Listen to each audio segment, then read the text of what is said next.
Now welcome to a rewatch re-review of episode 8 of season 1 of Andor, Narkina 5.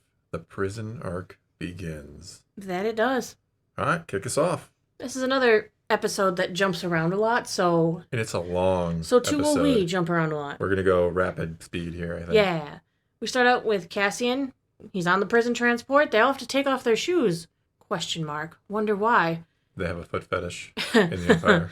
In there. You said I couldn't make a foot I said joke. you couldn't, so I and knew then I had you to do did. it. Yeah. Shameless. All right. We do follow that up with the first meeting of Cyril and Dedra. Love at first sight.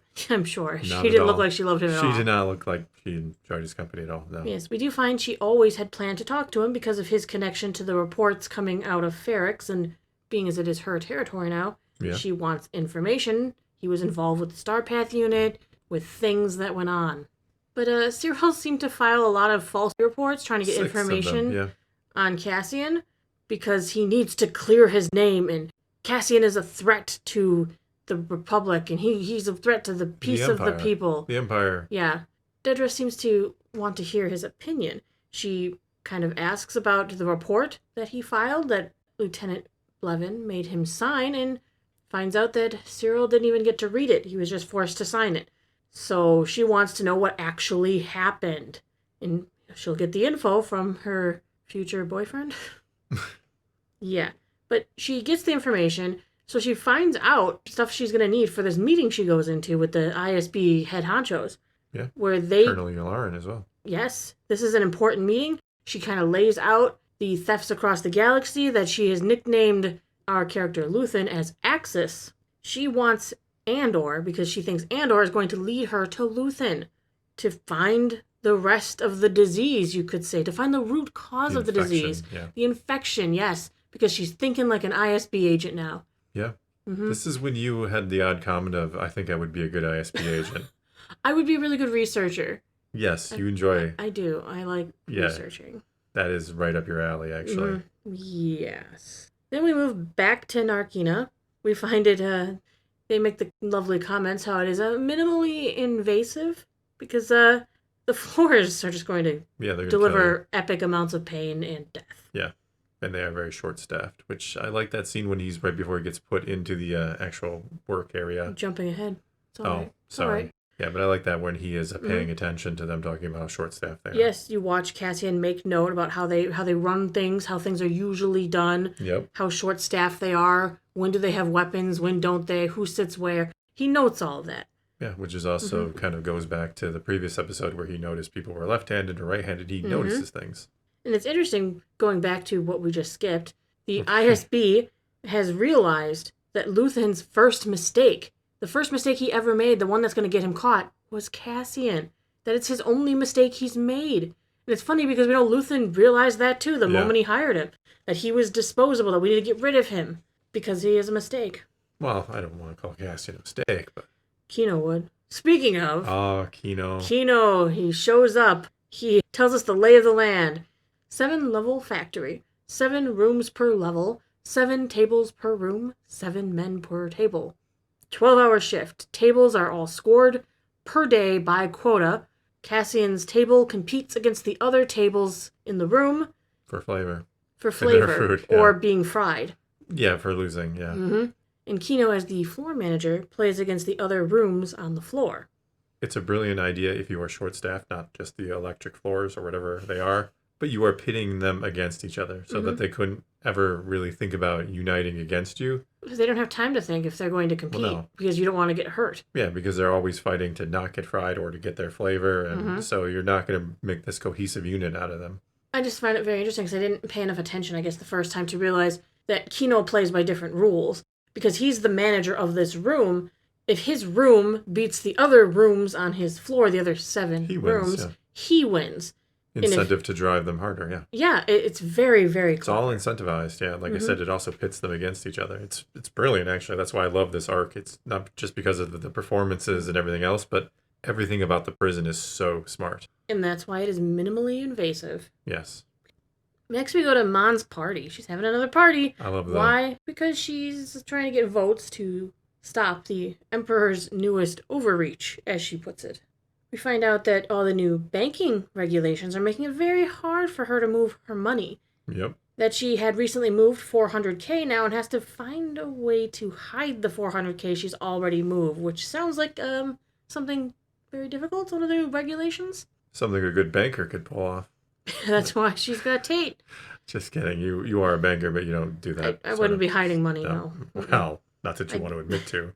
I'm not like that. I'm offended you even suggested it. All right, back to the prison.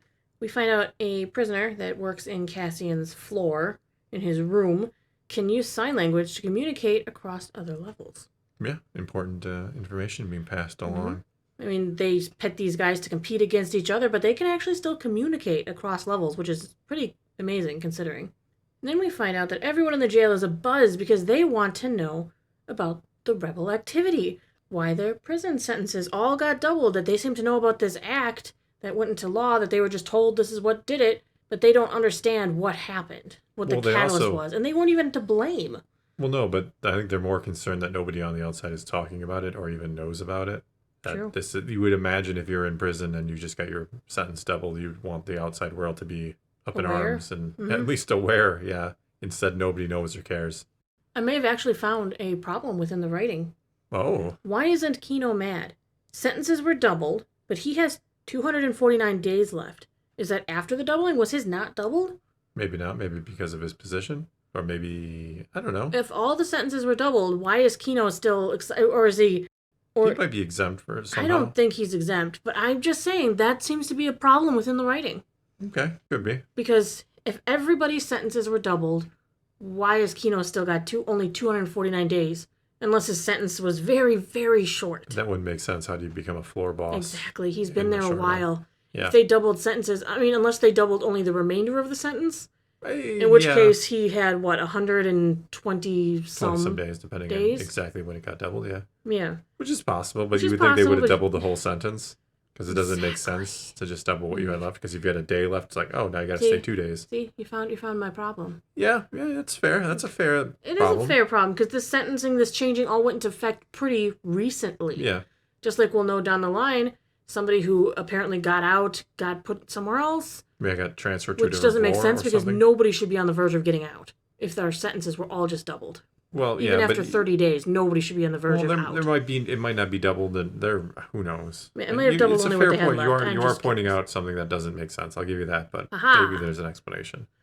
All right, then we jump back to Mon's party. We find out she became a senator at age 16, but was married at 15, which is a Chandrilan custom that'll come into play later. Next, we get the 30 cycles or shifts later in prison, which is essentially 30 days. Yeah. Cassian is fitting right in. 30 days and he is on program. Well, at the beginning there, I love day one, that look on his face of like, oh my God, what is happening? He's just overwhelmed now? and he's you can't even not process knowing what to do. And then you show 30 days and it becomes habit. You just roll with it. Then we go back to Ferrix, which is even more under the thumb of the Empire. Marva isn't taking good care of herself, though. She is not doing well. She's out there fighting the Empire as a rebel. Dix and Brasso are doing their best to take care of her. It's cold in her house. They won't let her she won't let herself, I should say, go to the nursing home type situation to be a daughter of Ferrix, to be put in a warm room, because she is wanting so badly to aid the rebellion that she's making herself weaker in the process. All because of what her son did. All because of her greed, too, for himself, not because for the rebellion, yeah. Mm-hmm. Though he will become for the rebellion. Mm-hmm. Vel and Cinta, we discover, are waiting for Cassian to show up on Ferrix, keeping an eye on Marva, and we do see more of the fact that Cinta's a lot colder. Cinta's all for the cause, yeah. She's putting the cause first, and whatever they have, whatever is left is for them, which Vel is very upset about. Vel being the spoiled rich girl who ran away to fight the rebellion. Yes. Yes. We see Bix desperately trying to reach out to Cassian. She decides, I'm going to use the old signal tower to try and get a hold of Luthen, to tell him, hey, do you know where Cassian is? Marva needs him. But the broadcast is dangerous. Clea won't respond to it because of the fact that it could be a trap. It could be the ISB using it. There's a loose end, and she's worried about it. Yeah. And she feels Luthen isn't worried enough. That he's slipping. Yeah. That he is slipping.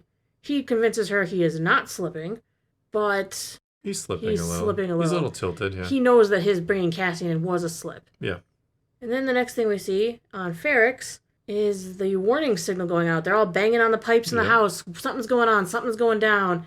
Turns out the Imperials took Wilman's dad, the shop owner who had the communication tower. And then they spot Bix in the crowd. Brasso tells her to run for it, but they nab her anyway. Time to listen to the children dying. Yep, because he must have admitted that she was using the tower. Well, you can't really blame him, I'm sure. No, not when we find out what happens later. Yeah. Then Luthen heads off to visit Saw. They have Vacation a little time. tete-a-tete as to, oh my God, did you do Aldani? Was that you? No, that had to be you. If it was me, I would have lots of money, but I don't think so. I think it's you. Might just be the best scene in some respects. Two brilliant actors working off each other perfectly. I love that scene. It had to be you. No, now I know it was you because he says it's like, oh, it was a brilliant job. We can agree on that. Ah, I love that scene. And you find out Luthen is trying to sell things to Saw, that stuff that was stolen by groups similar to what Bix was doing. Yep. In the hopes that Saw will buy it for, but he wants to sell it cheap to him. He wants to sell it for cooperation. He wants him to work with Anto Krieger, who apparently is a former separatist, which if you know Saw's story... Saw's not a fan. He's not a fan of separatists. He's not a fan. But Saw desperately wants the rebel cells to work together because they will fail if they can't work together. And he's right, but Saw refuses to do it. The last thing in the episode, though, is we see Bix being dragged on into the room to commence torture for information because she has a line to Luthen, or Axis. Yes, she does. That's all she wrote. Another great episode. Yeah, fantastic episode. And so, that's going to be all we got for you this time. Now it is your turn. Take to the comments below. Tell us what you thought of this 8th episode of Season 1 of Andor. And let's talk some Star Wars. And so, until next time, thanks for watching.